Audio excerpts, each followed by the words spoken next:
Já que a cura está na palavra, segundo Freud, cá estamos, sem a pretensão de encerrar qualquer assunto, mas ao contrário, trazer à tona, multiplicar e fomentar ideias.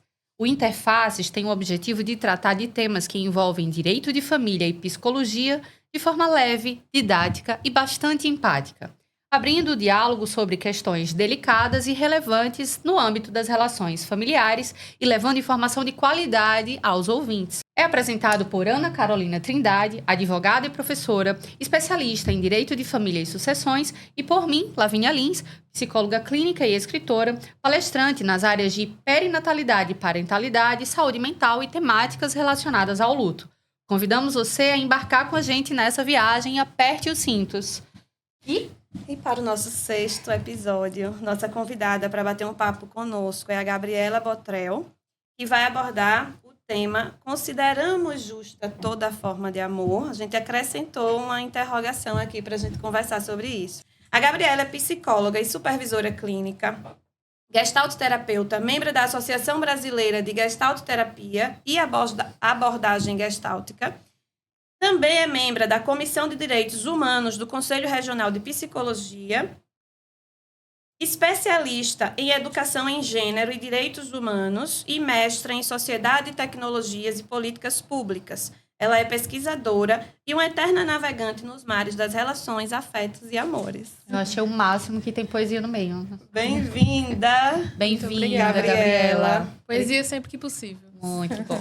Então, vamos lá. Esse tema é bem relevante, obviamente, a gente sempre abordar a questão da temática da LGBTQIAP+, e especialmente porque no último dia 28 de junho, né, nós tivemos o Dia do Orgulho LGBT, e embora a gente tenha uma evolução legislativa com relação aos direitos das pessoas LGBT+, a gente sabe que, infelizmente, ainda na prática, a gente tem uma grande violação a esses direitos, né? Então, nós já tivemos o reconhecimento das famílias homoafetivas pelo Supremo Tribunal Federal. O STJ reconheceu a possibilidade de casamento entre pessoas do mesmo sexo, né? A adoção por pessoas do mesmo sexo não é mais um tabu como nós tínhamos antes, né? Porque antes a nossa legislação, na verdade, a nossa legislação ainda prevê que para adotar conjuntamente é necessário demonstrar que haja uma estabilidade da família, ou seja, a pessoa precisa demonstrar, o casal precisa demonstrar que é casado ou convivente em união estável. E antes desse reconhecimento, as pessoas LGBT, os casais homoafetivos, não conseguiam fazer essa adoção conjunta, justamente porque não podiam casar, né? E não havia um reconhecimento da união homoafetiva, da união estável homoafetiva. Hoje em dia, a gente tem esse reconhecimento, a gente tem essa possibilidade, não se discute mais juridicamente essa possibilidade, mas no plano social, no plano fático, a gente sabe que nós temos diversas violações, a gente tem muitos preconceitos, muito sofrimento, a gente tem morte, a gente tem crime, né? Então, por isso a importância de a gente sempre voltar a essa temática. É uma temática que a gente não vai se esgotar e que, enquanto isso existir, a gente precisa continuar trabalhando sobre ela. E aí, a minha primeira pergunta para você, Gabriela, diz respeito justamente a como você vê essa perspectiva sociológica, né? Tanto nas suas pesquisas quanto nos seus atendimentos. Como é que está isso? Como é que essa questão está no plano fático, no plano das emoções também, né? Como é que tudo isso repercute no dia a dia dessas pessoas? É muito curioso pensar que o Brasil é um dos países que mais tem legislação em proteção a direitos de LGBTs, enquanto ainda é o país que mais mata LGBTs no mundo. Há quase 15 anos nesse ranking. Bem contraditório, porque a gente pensa, tivemos tantos avanços, em especial nos últimos 20 anos, mas eu acredito que Simone de Beauvoir lembra muito bem a gente que direito conquistado não é direito garantido. Então, nada disso foi cedido a gente. Todos esses direitos que você cita e tantos outros que a comunidade conquistou foi com muita luta. E ainda é com muita luta, né? Então, a gente encontra muitas dificuldades nesse caminho ainda de conseguir exercer o nosso direito, não sermos violados e a partir disso, conquistar novos espaços e novos direitos. Até porque a legislação jurídica no Brasil, ela ainda é muito patriarcal. Ela ainda é muito binarista. Ela é muito heteronormativa. Então, como você falou, reconhecer o casal. O casal precisa casar. E um trisal? E um quadrisal? E as relações não monogâmicas? Como que fica a parentalidade nesses arranjos? Então, tem muitas questões ainda que a gente precisa discutir e precisa lutar pelo que já foi, lutar pelo que ainda vem, para que a gente não perca, mas que, ao mesmo tempo, a gente avance. E isso reflete diretamente no aspecto emocional. Por exemplo, a questão do nome. Nome social. Mudança do nome no registro civil. É algo muito recente. E que há pouquíssimo tempo, 2019, a transexualidade deixou de ser uma doença pela OMS. A gente da psicologia, a gente tem uma dívida histórica com a comunidade LGBTQIA+. Até 2019, a gente podia fazer laudo, dizendo se a pessoa podia ou não mudar o nome. De 2019, ontem, para cá, a gente não precisa mais fazer. Por decisão do STF, uma questão de autodeclaração, a pessoa chega no cartório com outras documentações e aí, a partir daí, direito garantido. O direito que é de todo mundo, o direito ao nome. O direito ao nome, ele assegura muitas coisas, inclusive a segurança. De quando você chega num lugar, de quando você faz um cadastro, de você poder apresentar o seu nome com a sua identidade de gênero, por exemplo. E isso tem um impacto emocional tão forte que as pessoas cisgêneras, e aí me incluo nisso, a gente não tem muitas vezes a dimensão de como o nosso nome é importante. Porque muitas vezes os espaços em que as pessoas trans chegam, elas são constrangidas. Porque é como a gente é lida. Como eu sou lida quando eu chego num espaço? Eu sou lida como mulher. Minha performance é como mulher. E ainda sou uma mulher feminina. Uma mulher cis, branca, feminina. Sou lida assim, socialmente. Mas e quem não é? Então, são temáticas, inclusive no direito, porque quando a gente pensa em termos de legislação, ainda que a gente tenha muitos avanços, e muitos ainda a fazer, ficam muitas lacunas, porque cada experiência é muito singular. Inclusive a questão da sigla. Ainda que a gente tenha uma sigla que tente abarcar o máximo de identidades e expressões possíveis, cada pessoa de um jeito. Eu sou uma mulher bissexual de um jeito. Cada pessoa vai performar e exercer sua sexualidade e o seu gênero de uma forma. Então, não é um ponto que a gente chega, se for assim, tá bom. Né? Não, você pode ser bicha, mas não seja bicha demais. Você pode ser sapatão, mas não seja masculina demais. Como se depila. Dizer, seja viado, mas seja homem, é dizer esse tipo de expressão, né? Seja bicha, mas seja hétero. Seja sapatão, mas seja hétero. Seja trans, mas seja cis. Esteja dentro da caixa para eu te aceitar melhor e para talvez não sofrer muito ali nos espaços coletivos. Pejorativo, né? A forma como muitas vezes, para além dessa questão do nome, a forma pejorativa também, de piada que se usa, como se trata, né? Só um ponto com relação à questão legislativa, né, que a gente fala, houve evolução. Na verdade, se a gente for olhar no plano infraconstitucional, a gente praticamente não tem evolução. O que salva a garantia desses direitos é a nossa Constituição, felizmente. Né? Porque a maioria desses exemplos que eu falei aqui como garantias, como direitos reconhecidos, vem de uma interpretação dos tribunais superiores com base, obviamente, na nossa lei maior, que é a Constituição Federal, que, felizmente, né, nos possibilita chegar a essas conclusões, possibilita que a gente evolua nesse sentido. Porque no plano infraconstitucional, né, e aí eu vou usar uma linguagem menos juridiquês para que a gente possa alcançar um público cada vez maior, o que é o plano infraconstitucional? São as leis, são os decretos, as portarias, é aquilo que juridicamente está hierarquicamente abaixo da Constituição. Nesse plano, não há essa evolução toda. O Código Civil, artigo 1514, ainda continua prevendo que o casamento se dá quando o homem e a mulher manifestam vontade perante o juiz e o juiz os declara casados. Né? Continua se referindo a homem e mulher. Na união estável, a mesma coisa. Então, esse reconhecimento vem dessa interpretação que os nossos tribunais superiores fizeram da nossa Constituição, né?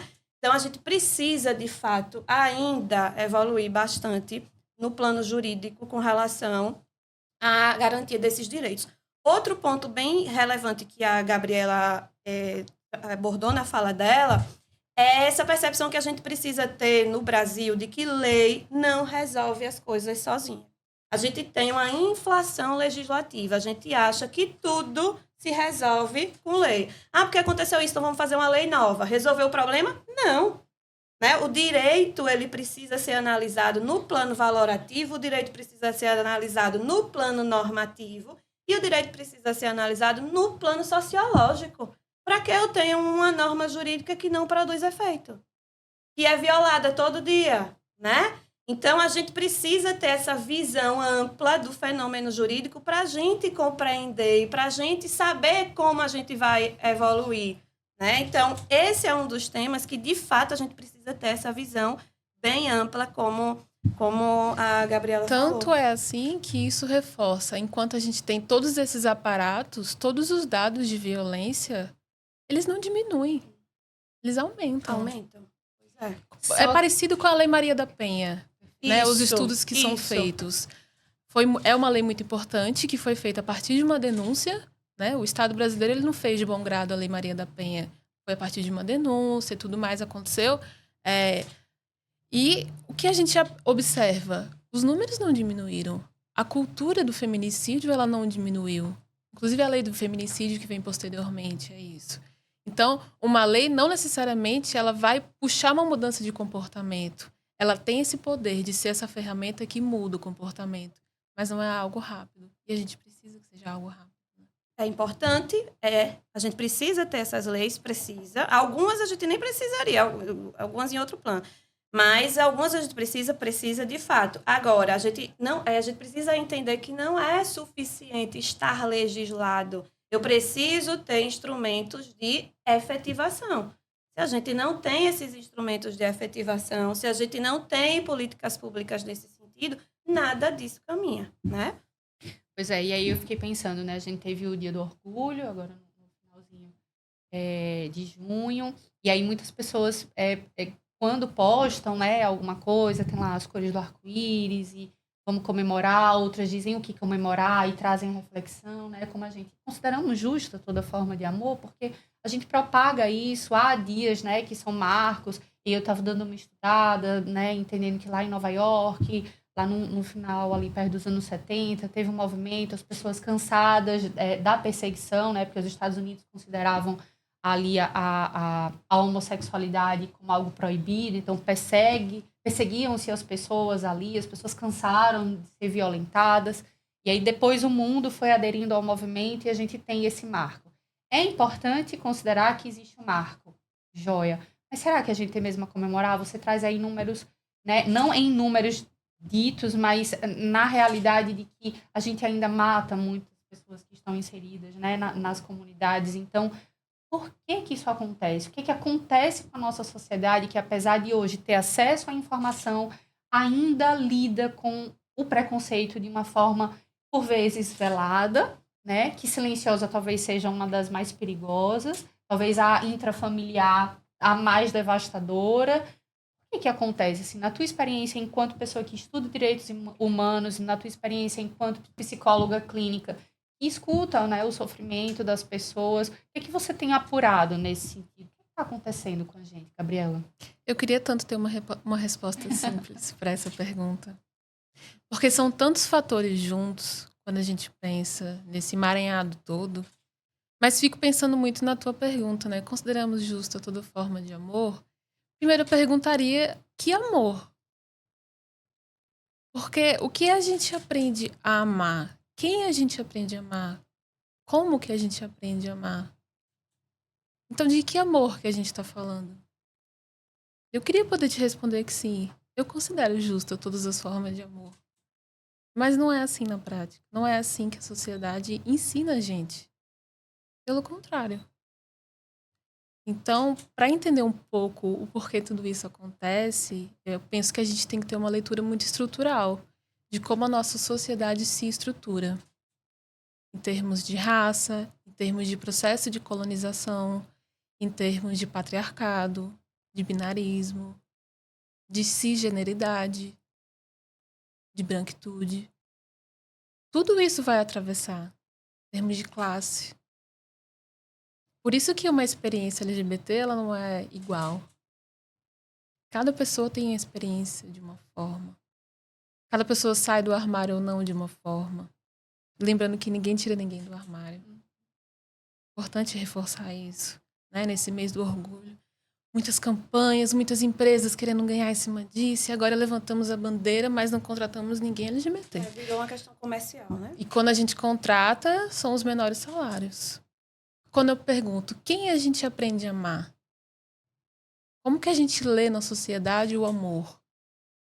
Aí eu fico pensando, quem é empregado nesse sistema econômico que a gente vive? Onde que a gente vê as pessoas LGBTs trabalhando?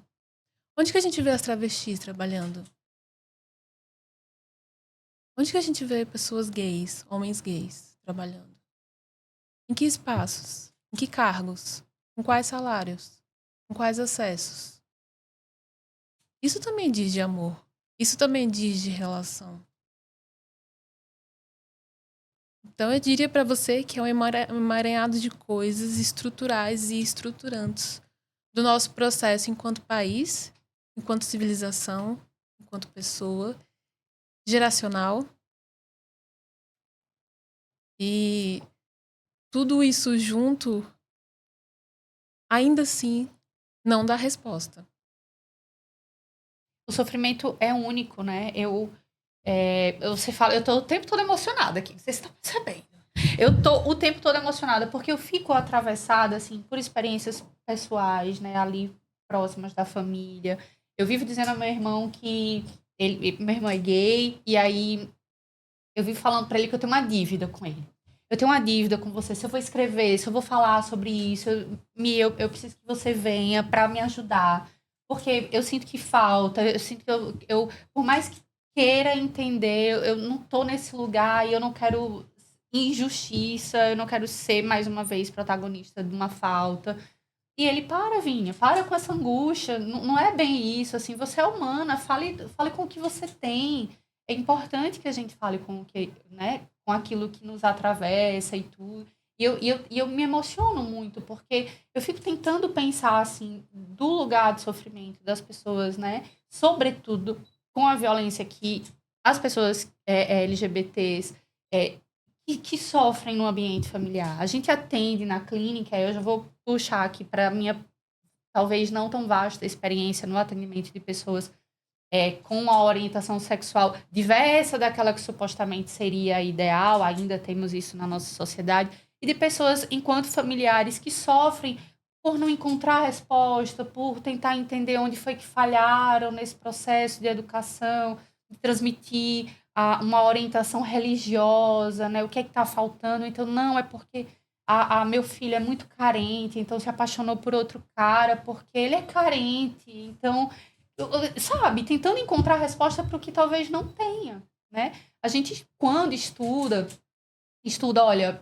talvez ali na psicanálise a gente tenha uma explicação, não somos heterossexuais, não nascemos heterossexuais, né? Aí a gente vem com outras orientações dizendo, olha, não existe uma orientação sexual, na verdade, existem performances, papéis, existe a sociedade dizendo que a gente deve fazer, e a gente vai naquela mão ou naquela contramão, e é sobre isso, é sobre desejo, enfim. Buscar respostas que talvez a gente ande em círculos ou não, se a gente quiser aderir, talvez, se fizer sentido, ótimo, mas no fim é sobre o sofrimento. Como acolher uma pessoa que, ou protagonista, no sentido de estou reconhecendo que não, o que está ali posto não é para mim, ou para pessoas familiares que estão lidando com o atravessamento de ter alguém ali próximo que ama, que está sofrendo, porque é difícil muitas vezes você assumir uma posição que não é aquela que está ali dita como aceitável, não sei se a palavra é ruim, mas que na prática talvez seja um tanto disso. Mesmo assim, eu quero enfrentar. Estou sofrendo, mas quero enfrentar. Como é que a gente acolhe? Como é que a gente recebe, maneja, enfim, não só na clínica, mas na vida? Deixa eu só, aproveitando o gancho dessa pergunta da Lavínia, essa questão da dor, eu acho que a gente precisa analisar também com base em alguns recortes que até a Gabriela começou a mencionar, e eu queria aproveitar esse gancho dessa pergunta para a gente analisar também com base nesses recortes, porque recorte de raça, né, recorte de classe social, porque imagine, a gente tem a situação da mulher, a mulher lésbica negra, a mulher lésbica negra pobre, né? Então, vai ser diferente. Né? Esses recortes são essenciais para a gente analisar, né? Essa situação, essa dor é diferente, como é? E aí já é uma segunda pergunta. Eu acho que o ponto que conecta é entender que essas estruturas, elas falam de poder. Partindo desse pressuposto, que é uma disputa de poder gera sofrimento, que é o que em Gestalt a gente chama de sofrimento ético-político. Cada disputa de poder vai ter esses atravessamentos e vai nos afetar de uma forma. Por isso que eu bato muito nessa tecla de que o sofrimento ele é muito específico e de que a jornada também é muito específica. Quando você me pergunta de acolhimento, eu fico pensando muito nessa dívida que a gente tem na psicologia ainda, das abordagens, por exemplo, que ainda são muito binaristas. Homem, mulher, família. Eu acho que essa visão do Freud, ele foi muito pioneiro em dizer que não existia ninguém heterossexual para a época dele. Já passou um bocado a época dele. A gente já tem muito estudo. Eu acho que enquanto categoria profissional, não cabe mais esse discurso de mas é tudo tão novo. Tô descobrindo agora. Você, né, na sua caixinha, no seu lugar. É porque eu vi, tem na novela, fulaninho. Eu vi no filme. Enquanto categoria profissional, não. O nosso acolhimento profissional, ele tem muito embasamento. A questão é que não tem interesse. E aí vira quase uma coisa nichada como uma estratégia de segurança. Então as pessoas me procuram para ser atendidas porque sabem que eu sou uma pessoa LGBT. O que é estranho. Para mim é estranho. Porque não deveria ser assim. Qualquer profissional deveria estar habilitado para isso. E aí, quando a gente expande essa questão do acolhimento para outras pessoas que não psicólogos ou psicólogos, eu acho que envolve muito quais ferramentas a pessoa já tem para poder acolher. Nem sempre a gente vai conseguir acolher da forma ideal ou da forma que a gente deseja ser acolhido. Não tem um protocolo. Primeiro você faz isso, depois você pergunta aquilo, aí quando a pessoa responder aquilo, aí você faz assim, pronto, acolheu. Não. É um processo muito do sentir, do perceber, do estar aberto ou não, da liberdade que a pessoa tem para falar ou não. Então não dá muito para dizer como a pessoa pode acolher quando ela não está pronta. Partindo do pressuposto que a pessoa quer acolher, ótimo. A gente já avança alguns passos. Se ela quer acolher, primeira coisa, ouvir. A pessoa vai dizer o que ela quer dizer, no limite do que ela quer dizer, da forma que ela vai dizer. Então, eu diria assim, poucas perguntas e muitas orelhas. Porque acolhimento é isso. Você não precisa resolver algo para a pessoa. Você não precisa solucionar nada. Você precisa estar ali, ser corpo presente. Sustentar, suportar. É o que a gente faz muito em psicoterapia. A gente, enquanto terapeuta, a gente suporta aquela relação. A gente sustenta, a gente empresta o corpo. A gente coloca o corpo junto. Entra no embate. Então, o acolhimento vai muito dessas ferramentas que a gente já tem, dessa abertura que a gente sente. Né? Porque, às vezes, chega alguém pedindo o acolhimento e a gente, em outras questões, a gente não está pronta. Em especial nessa questão LGBT, mas muita gente não está pronta. Não vou acolher? Vou. Das ferramentas que eu tenho, no tempo que eu tenho, acionando redes.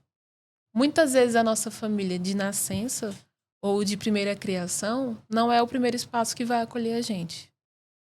E aí a gente bate num ponto. Família. Poder. Por que essa narrativa ela entra tanto em disputa? Porque a gente mexe nesse ponto. A família. O que é considerado como família? o que a gente considera como família? Porque a gente tem uma tendência em hierarquizar afetos e hierarquizar o amor. Primeiro vem a família. Depois, às vezes, vem o espaço religioso, espaço de afeto. Aí vem relação amorosa, casamento. Aí vem trabalho. Aí vem amizade, lá embaixo.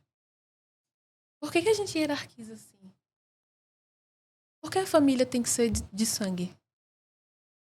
Por que tem que falar minha filha adotiva e não a minha filha?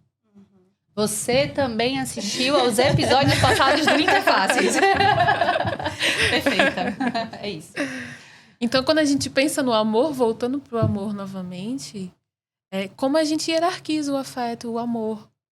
Como a gente coloca muito amor, muita essa cobrança do amar a família. Amor, né? Exatamente. Essa cobrança do amar a família. E muitas vezes não é na família que a gente vai ser acolhida. Às vezes é numa escola, às vezes é uma professora, às vezes é uma prima, às vezes é num espaço de espiritualidade, às vezes é numa graduação, às vezes é no ambiente de trabalho. Então, eu acho que muito mais além do como acolher, quem está buscando acolhimento, como que a gente busca esse acolhimento? Para onde que a gente olha? Para onde que a gente corre? Que abraço que a gente pede? Porque a gente tem que ter uma mínima noção de segurança para não sofrer mais uma vez uma violência. Sabendo disso, a gente sabe quem está com a gente. Ou a gente tem uma noção, mais ou menos, de quem está com a gente. E aí a gente vai tentando aos pouquinhos. Acho que essa pessoa eu consigo falar. Acho que essa pessoa eu consigo falar um pouquinho mais. E aí o acolhimento ele vai acontecendo como uma rede. Nunca é uma coisa só individual. É uma rede que a gente vai ampliando. E aproveitando também o que você ia falar alguma coisa agora? Não, eu tô elaborando. Disputa aqui. Absorvendo, aprendendo, elaborando e me emocionando. Gabriela, você falou da questão da família, da questão de que é possível que esse acolhimento venha da escola, venha de um professor. A gente observa muitos relatos também dessa falta de acolhimento na escola com relação a crianças e adolescentes que estão se descobrindo, que estão entendendo a sua sexualidade, né? Então, a gente tem muitos casos de bullying, inclusive aqui na nossa cidade. A gente tem muitas situações de escolas que não estão preparadas para lidar com esse tipo de situação, de crianças e adolescentes que estão se sentindo excluídos, porque são os diferentes, né? A gente também, pelo menos eu verifico, não tenho dados, nunca fiz pesquisa especificamente sobre isso, não sei se você já fez, mas a gente também vê uma ausência do poder público com relação a isso, né?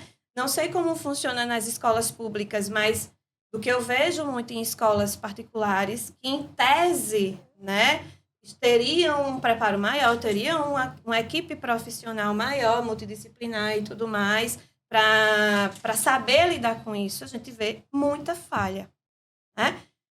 Como é que essas crianças e esses adolescentes, eu sei que o seu atendimento é especificamente para adultos, mas você poderia falar para a gente, Lavínia atende adolescentes também, né? Não pessoas adultas, mas volta e meia a gente é atravessada pela história que chega das pessoas da família, né? Lidando com adolescentes e jovens adultos também.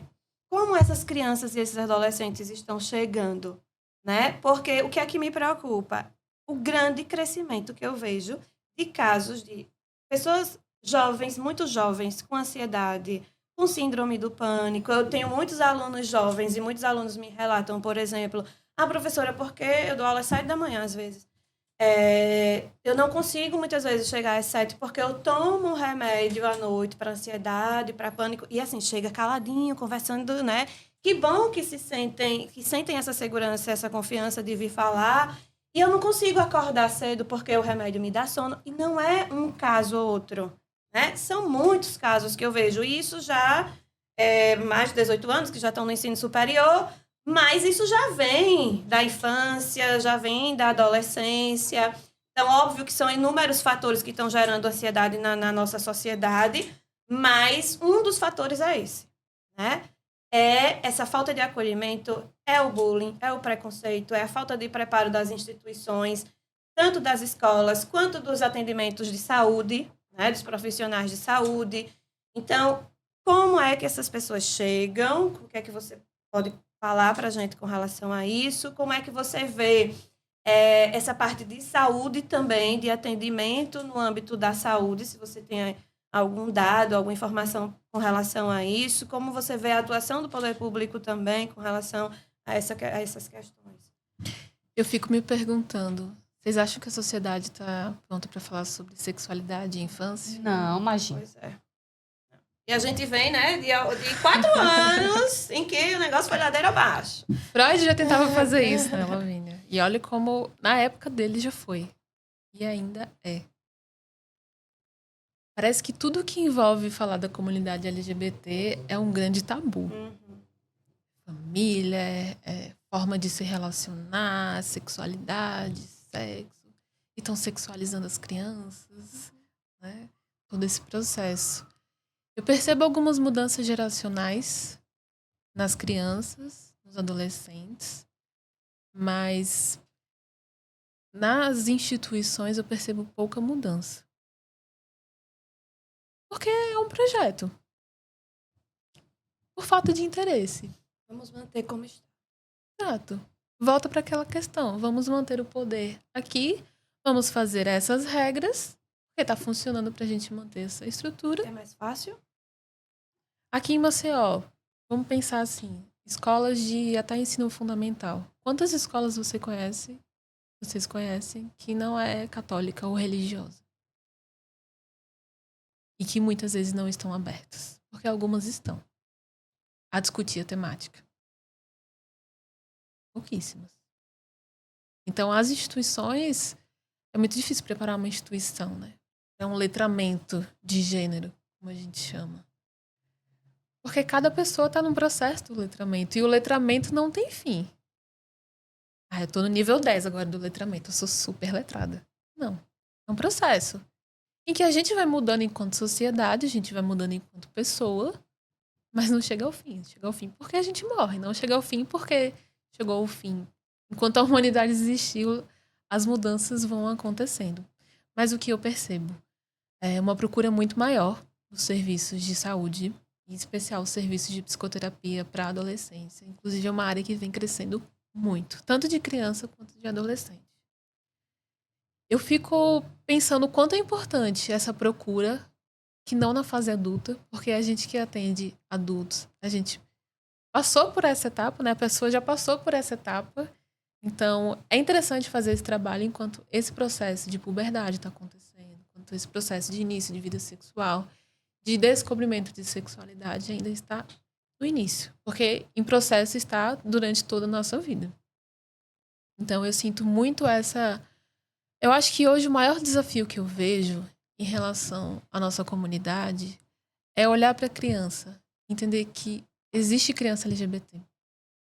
Porque parece quase uma ofensa quando a gente fala sobre crianças LGBTs. Parece que a gente está sexualizando, não discutindo sexualidade. Sexo é um ponto que a gente discute quando a gente discute sexualidade, mas ele não é o único. Será que isso tem a ver com aquela ideia que a gente tem construído assim, enquanto sociedade, de uma hipersexualização das pessoas que estão inseridas na comunidade LGBT? Quando se fala sobre gay, lésbica, tá, para algumas pessoas, talvez para boa parte das pessoas, está se falando de fazer sexo de formas que, em tese, estão fora do tradicional, assim, com muitas pessoas, sem compromisso, como se na heterossexualidade não houvesse isso, né? Mas que para as pessoas o sexo, o ato sexual ainda é uma coisa, e aí parece que existe uma ligação direta com se eu sou lésbica ou bi, ou se eu sou gay, eu sou uma pessoa que não tem compromisso nenhum com o meu corpo e com quem chega junto dele. Ainda existe isso? Ou... Isso vem muito também, a gente via muito isso na década de 80, 90 com relação à AIDS, né? De que só gay, só lésbica é que pegam AIDS, é porque são depravados. Era muito essa expressão que era utilizada, né? Porque sai com um e com o outro. Então, isso vem muito também desse histórico, né? Dessa confusão que a gente tem hoje com relação a isso. Porque a monogamia, ela funciona tanto, né? A gente tem aí, né, exemplos que rolaram na internet. Ai, vamos entrar nisso ou não? Vamos falar sobre um jogador de futebol que, com a sua noiva grávida, recebe no dia dos namorados uma outra moça para terem relações sexuais e depois ele vai lá no Instagram, coloca que errou e que se comete erro e tá tudo certo, mas ele ama muito a moça e tá ali para poder assumir. E os homens chegam lá, não só homens, tá? Homens e mulheres chegam lá para dizer parabéns, você é demais, você é um homem Você incrível. reconheceu o seu erro. Isso, você reconheceu o seu erro e tá tudo certo. Publicamente. Isso, e aí a gente tem de outro lado uma cantora que se relacionou com o youtuber e que ali foi rechaçada todo o tempo, né? Houve um divórcio e sempre foi interesseira, sempre quis. Que lugar, ou que lugares são esses, né? Do que a gente tá falando? Mas é a regra da monogamia, né? Tá tudo no script. Tem que funcionar assim. É a jornada do herói, do homem na monogamia. Ele fez todos os passos certinhos, né? Eu acho que quando entra essa questão do fetiche, a gente tem que pensar novamente a questão do poder. Quem ganha fetichizando a comunidade LGBT? Transformando em objeto, objetificando. O capital ganha. O capital ganha quando ele coloca o mês inteiro para falar, para dizer que está falando sobre a comunidade. Mas o que eu mais vejo é roupa colorida, publicação em rede social, blogueiras e blogueiros que o resto do ano inteiro não fazem nada pela comunidade, com a comunidade, junto à comunidade. Então o fetiche, ele também é uma questão de classe, uma questão financeira, uma questão econômica, que gera lucro. Né? Como se desse um espaço, o espaço de virar fetiche. O espaço subalterno. Quando não é subalterno, ele é o fetiche. Isso vira uma lógica do capital. Então, sempre que a gente tem, costumo dizer, sempre que a gente tem grandes dilemas, a gente tem que fazer pequenas perguntas. Quem ganha com o nosso silenciamento? Quem ganha com o mês do orgulho? Quem ganha fetichizando a gente? Quais disputas estão em narrativa? Que polaridades ganham? E ganhando, o que isso quer dizer? Todas as perguntas que vocês me fizeram até agora são muito complexas de responder. Gostaria muito, de novo, de ter uma resposta. De dizer, a gente precisa fazer isso. A gente precisa fazer tanta coisa. E militar cansa tanto. O militante tem que descansar. Como? Descansa, militante. Como que descansa, né? Pois é, como que descansa? E esse processo dessa jornada mesmo, né? De se perceber enquanto pessoa, se perceber de tantas formas. Por exemplo, eu descobri que eu era mulher bissexual quando eu estava casada com um homem. É quase como se eu tivesse chegado naquele ponto de, consegui o casamento. Cumpri minha missão. Check. É. Me formei, check. Agora casei, check. Qual era a pergunta próxima? Filhos. Eita, cancela. Esse eu não fiz. Fui me percebendo dentro de uma relação monogâmica com um homem que não era bem assim que funcionava pra mim. Totalmente fora do script. O que na minha jornada me ajudou a hoje lidar com isso de uma forma muito tranquila e passar por esse processo também de uma forma muito tranquila. Certas liberdades que eu tive. Eu não tive imposições religiosas na minha família. Eu não tive imposições da própria família. Eu tive muito conhecimento. Eu acho que tanto a psicologia como todas as questões de gênero e direitos humanos, eu não escolhi, eu fui escolhida. E à medida que eu ia estudando, eu ia me questionando. Mas será mesmo que eu só gosto de homem? Será mesmo que eu quero casar? Será que eu quero casar nesse formato? Será que eu quero ser mãe? Qual é a vontade que dá de ser pai? Se eu fosse... Eu acho que eu já tinha uns 15 filhos. Mas mãe... Aí eu parei Será que isso é pra mim? E começa a me questionar. Começa a me questionar. E quanto mais eu estudo, mais eu vou me questionando. Mas por que eu aprendi a ter ciúme? Mas por que eu tenho que me relacionar só com uma pessoa?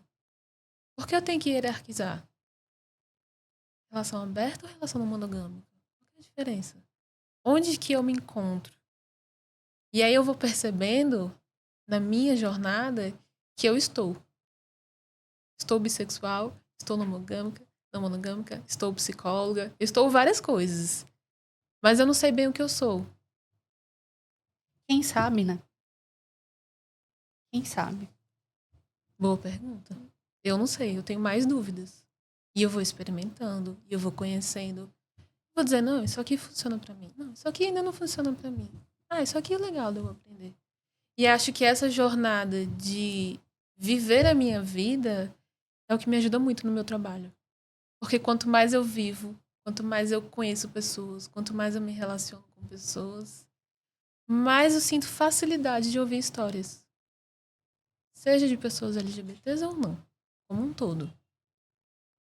É que parece que a gente vai abrindo mão das certezas e isso faz com que, de algum modo, fique mais fácil de encarar que existem ambivalências, né? No que diz respeito à nossa própria existência. Aquelas pessoas que não se questionam tendem a sofrer muito mais. Eu tenho certeza de tudo. Minha vida é assim, tá redondinho. Só que quando tem uma curva no caminho, que você se depara com aquilo que talvez seja insuportável para você, impossível para você, você, no mínimo, assim, deprime. Aí você entra num estado, assim, de quase surto. Porque como é que eu vou lidar com isso? Eu não tenho experiência, eu não tenho recurso para lidar, nunca me ensinaram. E aí eu não tô querendo nem de longe, porque eu já entendi que aqui a gente vai fazer mais pergunta do que encontrar resposta, e que bom. Mas eu fico pensando, olha que interessante, na sua experiência pessoal foi importante não ser cobrada, não ter sido imposta para você coisa alguma sobre um dever ser, uma performance que deveria ser seguida, um script. E essa liberdade te deu a chance de se sentir e fluir em você, fluir nas possibilidades de ser você. E isso te coloca também numa posição de permitir que o outro e a outra que chegam também se sintam nessa disposição de se ver, de se encontrar e de se desencontrar. E é dessa flexibilidade, sobretudo emocional, que talvez a gente precise enquanto sociedade, para quem sabe sofrer no aspecto assim daquele sofrimento que talvez poderia ter um outro tom, mais suportável, com chance de ressignificação, e de tornar possível sofrer sem morrer pelo sofrimento, sem achar que não dá, sem sentir a necessidade de colocar a solidão. Olha só, que até a palavra, e ó, Lacan tá ali, que a palavra como tem poder, né? Então, ó, eu não sinto solidão, eu tô aqui vivendo minha solitude, assim, é outro lugar, é um lugar legal, é cool, tá dentro. Eu quero ser essa pessoa da solitude, eu não quero ser a pessoa da solidão, mas quanta coisa bacana a gente produz na solidão. E por que tem que ter um outro nome? É solidão, né? Só que a gente se relaciona com umas coisas, com os termos, com os afetos, de uma forma, por vezes, assim, tão complicada, que a gente coloca ali um sofrimento em cima do outro e deprime, e se isola, e perde a esperança, e vai quebrando as pulsões de vida, né? E as curvas, elas vão existir sempre. E mesmo eu não tendo sido cobrado por várias instituições, eu segui o script. Quase como posto. Mesmo eu tendo um letramento muito bacana, eu segui o script. E onde foi o estalo, assim, a partir do quê? Antes do estalo, só uma coisa muito interessante que você falou da solidão. Quando a gente fala sobre solidão, é solidão ou é não estar em casal? Porque aí eu volto para a hierarquia do afeto. A amizade lá embaixo. Se a gente for pensar em faixa etária, as nossas amigas e os nossos amigos são as pessoas que vão passar mais tempo vivos com a gente. Por que a gente coloca tanto assim? É quando a gente termina o relacionamento, o que a gente faz? Procura os amigos. Por que a gente não procura quando tá no relacionamento? Por que o medo de estar sozinha é o medo de não estar em casal? É diferente. São coisas diferentes. E acho que o meu estalo vem a cada momento que eu estudo mais. E que eu me permito viver e me questionar. Assim, não é uma chave que vira do dia pra noite. Não é sempre que vira. Às vezes me pego nos dilemas. Muita terapia, muita ambivalência. E acho que aos poucos eu consigo ir destravando algumas coisas, mas não tudo. Não é tudo. Porque às vezes no discurso, né, a gente tem um discurso lindo, maravilhoso, poético. Na prática não é assim. Então, quanto mais eu consigo perceber as minhas ambivalências, olhar para as minhas ambivalências, olhar para as minhas polaridades, olhar para os meus lados que eu geralmente quero deixar mais escondidinho, mas eu consigo respirar e pensar, isso aqui também é meu. Posso não lidar com isso agora. Talvez em algum momento eu decida lidar. Mas quanto mais eu olho para mim, quanto mais eu me conheço, quanto mais eu vou experimentando, experienciando, vai ficando um pouquinho, bem um pouquinho mais fácil de ter essas viradas. E é como eu disse, é como letramento racial, é como letramento de gênero. Não é uma coisa que a gente vira totalmente e daí tá pronto. Até porque as coisas vão mudando, né? O letramento ele vai se atualizando. Então, são muitos momentos, assim. O momento de eu estar numa relação e perceber essa questão da minha sexualidade foi um momento. Quando eu saí da relação foi um outro momento. Quando eu pude viver outros relacionamentos e outras formas de me relacionar também foi. Leituras que eu faço, atendimentos que eu faço. Eu aprendo muito ouvindo. Muito, assim. Eu digo que eu vivi 50 anos só da minha escuta, porque são tantas histórias diferentes da minha e que tem tanta sabedoria. Eu tenho tanto a aprender. É tão bom poder ouvir. Eu fico pensando às vezes, será que um dia eu vou enjoar? Como é que vai ser pra eu me aposentar? Ixi, Porque eu não boa, sei viu? fazer outra coisa. Falta boa. Vamos encaminhando. Ai, Triste notícia. jura? É mesmo. Triste notícia. Só assim, não é para fechar, né? É só pra gente dar um tom de que temos uma mensagem até aqui, final, mas a proposta foi de seguir refletindo e talvez seja um tanto sobre isso, assim. De que modo, pessoalmente falando, nesse lugar, você acredita que cada um e cada uma de nós pode contribuir para que haja mais respeito, para que haja talvez mais equidade, ou equidade, a gente tirou o trema, não foi? E aí, em alguma medida, para sentir que as pessoas se sentem finalmente no direito de ser quem são ou de estar quem estão, já que a gente está falando nesse. Eu acho que a gente precisa convocar isso de formas diferentes. Justamente por cada pessoa estar em um processo.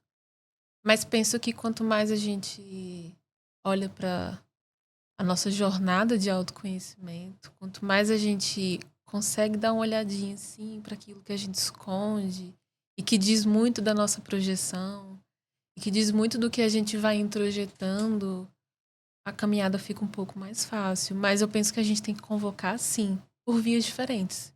Tem que lutar, sim, por vias diferentes. Tem que denunciar, sim, por vias diferentes. Então, eu acho que, para mim, a militância começa ao meu redor. Começa dentro da minha casa. Pequenos passos. Se eu consigo fazer isso no meu entorno, já tá ótimo. Se eu me disponibilizo, já é alguma coisa. Cada um faz um pouquinho, né? Trabalho de formiguinha, a gente consegue conquistar. Jamais sem luta. Porque se a gente tá aqui por muita luta e de muitas pessoas que vieram muito antes da gente. Pra hoje, eu tá aqui falando com vocês, tá aqui ouvindo vocês. Ter essa liberdade de falar.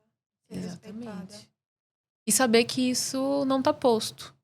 Que isso pode mudar. E principalmente por isso a gente não pode descansar totalmente. O militante precisa descansar, mas também...